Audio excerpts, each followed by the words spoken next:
लोगों को बहुत बहुत नमस्कार।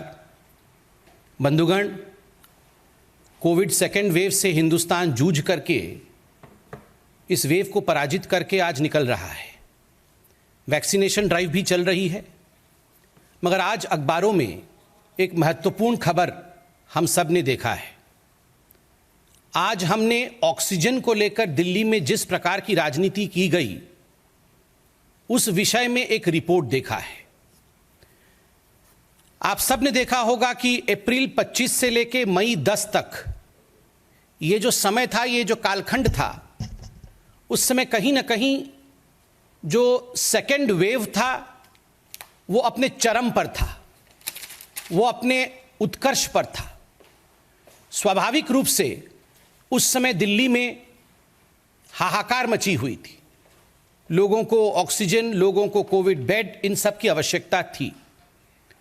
मगर आज तक ये विश्वास हम नहीं कर पा रहे हैं कि ऑक्सीजन को लेकर जिस प्रकार की राजनीति अरविंद केजरीवाल जी ने और दिल्ली सरकार ने किया, आज उसका पर्दाफाश हुआ है। कोई ऑक्सीजन को लेकर भी राजनीति कर सकता है क्या? कोई जीवन के साथ खिलवाड़ कर सकता है क्या? कोई इस प्रकार की छोटी राजनीति कर सकता है क्या? ऐसा कभी लगता नहीं था, मगर आज ये सब सत्य हुआ है। जब यह report, interim report of oxygen audit in NCT of Delhi, आपको पता होगा सुप्रीम कोर्ट में केस चला था ऑक्सीजन को लेकर। दिल्ली सरकार ने सुप्रीम कोर्ट में कहा था कि जितनी ऑक्सीजन की रिक्वायरमेंट दिल्ली सरकार की है, केंद्र सरकार उतनी ऑक्सीजन उसे मुहैया नहीं करा रही। इन सब विषयों को सुनते हुए सुप्रीम कोर्ट ने एक oxygen audit panel, supreme court ने यह निर्धारित किया था, सुप्रीम कोर्ट ने इस पैनल को स्थापित किया था। मुझे कहते हुए आज दुख हो रहा है कि उस पैनल के रिपोर्ट में जिस प्रकार का विषय सामने आया है वो चौंकाने वाला है।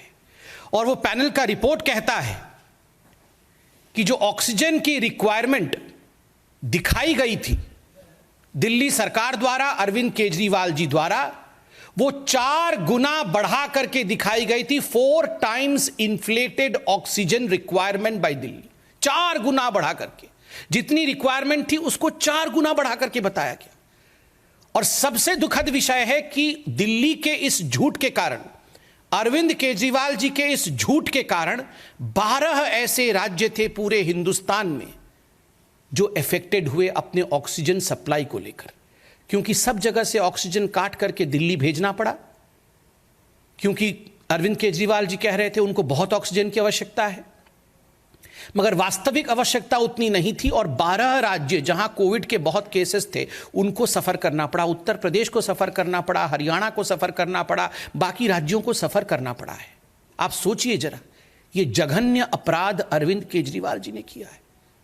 मैं कोई गाली गलौज की राजनीति में विश्वास नहीं रखता हूं, मैं आक्षेप की राजनीति में भी विश्वास नहीं रखता हूं, मगर ये सवाल तो हम पूछेंगे ना कि 12 राज्यों के ऑक्सीजन को काट करके आपने यहां केवल अपनी राजनीति के लिए, क्योंकि आप नाकाम हो रहे थे, आप फेल हो रहे थे, आपको कहीं ना कहीं ये ब्लेम शिफ्ट करना था, आपने फॉल्स अलार्म, झूठा अलार्म बजाया, पूरे देश में पैनिक फैलाया कि देखो दिल्ली को किस प्रकार से सौतेला व्यवहार दिल्ली के साथ किया जा रहा है, दिल्ली के साथ स्टेप मदरली ट्रीटमेंट किया जा रहा है। और आपने हरियाणा, उत्तर प्रदेश की सरकारों को गाली दी कि हमें हमारे ऑक्सीजन को रोक ले रहे हैं। आपको याद होगा अरविंद केजरीवाल जी रोज टीवी पे आकर गाली देते थे उस समय कि हमारे ऑक्सीजन को ये रोक रहे हैं।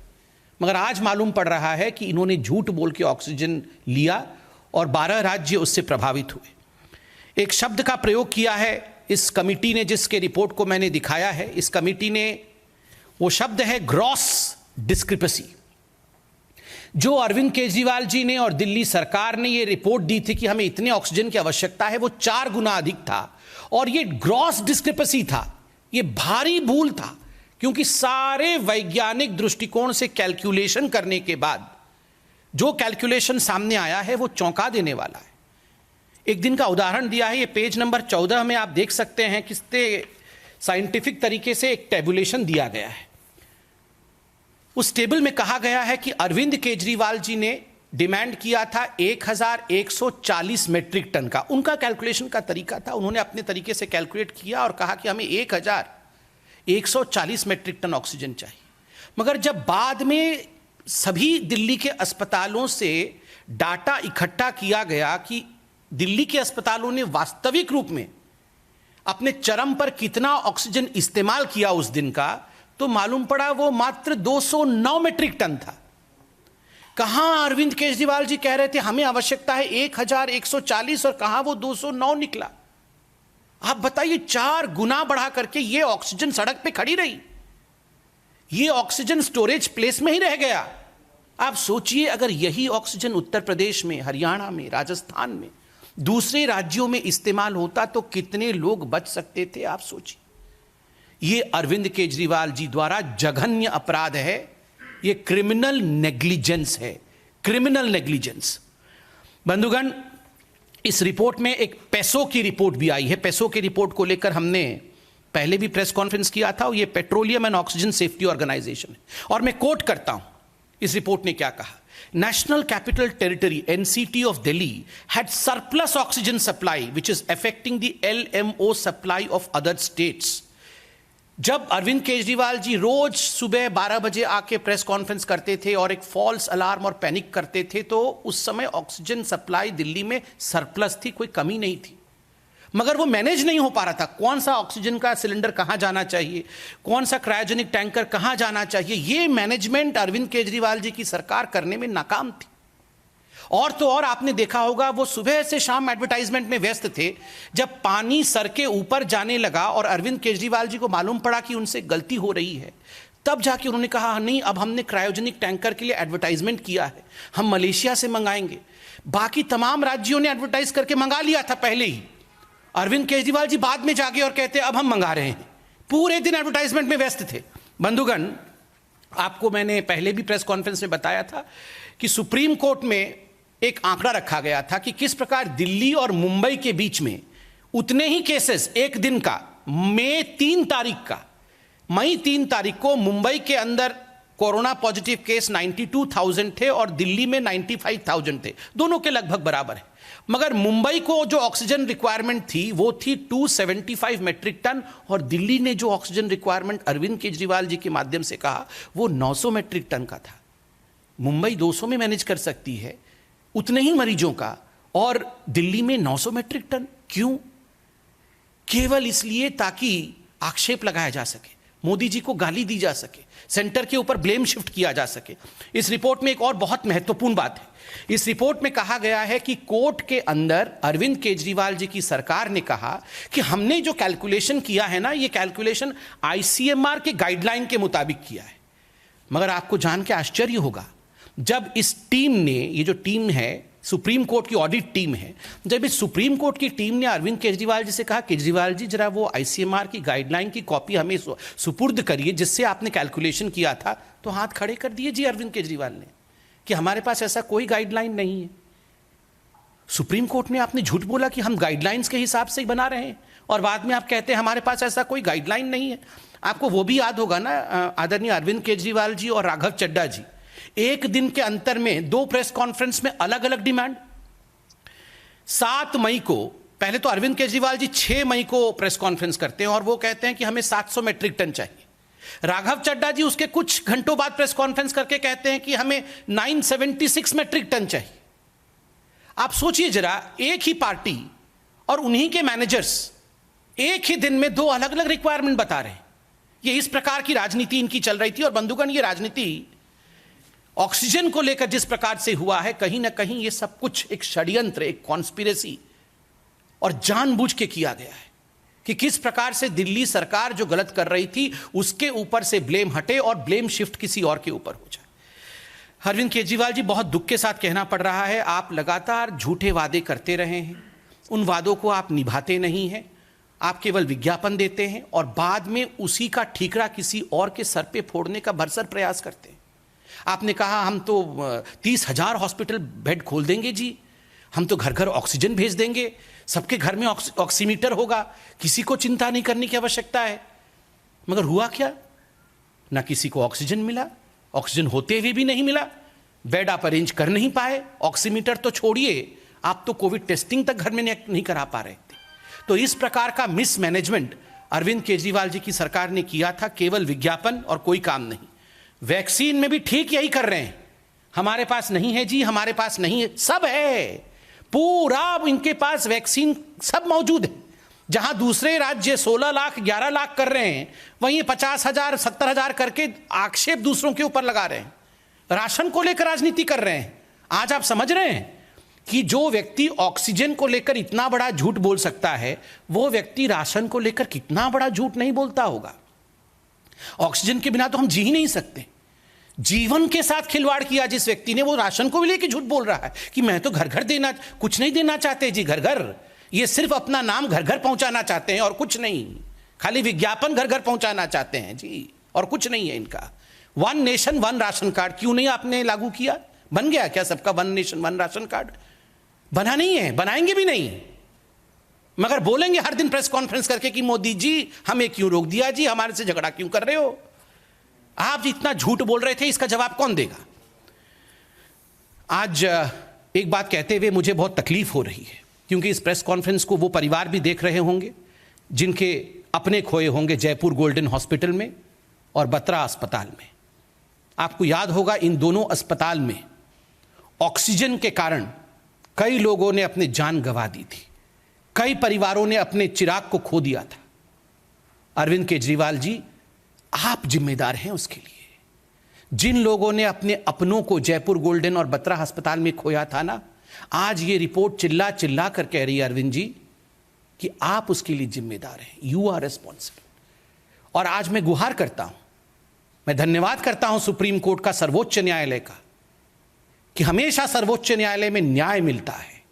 और जिस रिपोर्ट को आज सर्वोच्च न्यायालय के पटल पर सबमिट किया है, उसी सर्वोच्च न्यायालय के एक पैनल ने वो हकीकत को बयां करता है। और हम पूरी तरह से आशा करते हैं कि सर्वोच्च न्यायालय में अरविंद केजरीवाल अकाउंटेबल ठहराए जाएंगे। जो क्रिमिनल नेग्लिजेंस अरविंद केजरीवाल ने किया है, उसके लिए वो अकाउंटेबल ठहराए जाएंगे और उनको पनिशमेंट, उनको दंडित किया जाएगा, क्योंकि ये छोटा विषय नहीं है, ये जान के साथ खिलवाड़ है। 100% एडवर्टाइजमेंट एंड 0% कोविड मैनेजमेंट, ये फॉर्मूला पे अरविंद केजरीवाल काम करते हैं। 100% advertisement.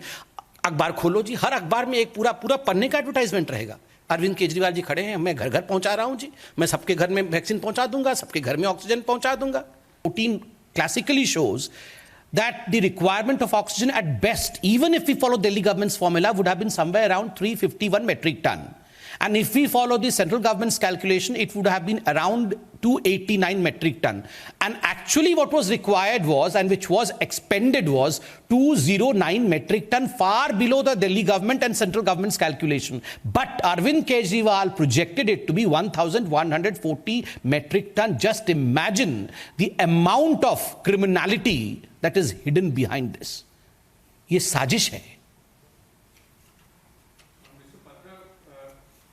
Even now, the new guideline provided by the Delhi government and department says that all the hospitals 25 bed plus needs to have their own setup for oxygen, which is technically not possible. That is the reason why the hospitals have not set up their oxygen plants as of now, leaving aside the major ones.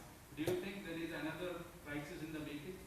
See, as far as Mr. Arvind Kejriwal is concerned, he basically thrives in advertisements. So this kind of grand posturing that Mr. Arvind Kejriwal is doing through sending number of letters, number of reminders to various hospitals now, and the advertisements that we see Mr. Kejriwal walking in the middle of oxygen cylinders, I firmly believe, I mean, good if he's really working hard, but I firmly believe that he's only trying to showcase and grandstand. Because if the same Mr. Arvind Kejriwal would have put 1/4 of the effort that he is showcasing today for the second wave, Delhi would not have suffered the way it suffered in the second wave. Because Mr. Arvind Kejriwal was unprepared for the second wave, despite the warning by the central government, and because he was only consumed in advertisements, he failed in his duty, and to cover up his mistakes, all he tried was to shift the onus to the central government. And that too in a criminal way. That too by playing with the lives of poor people of Delhi and 12 other states also.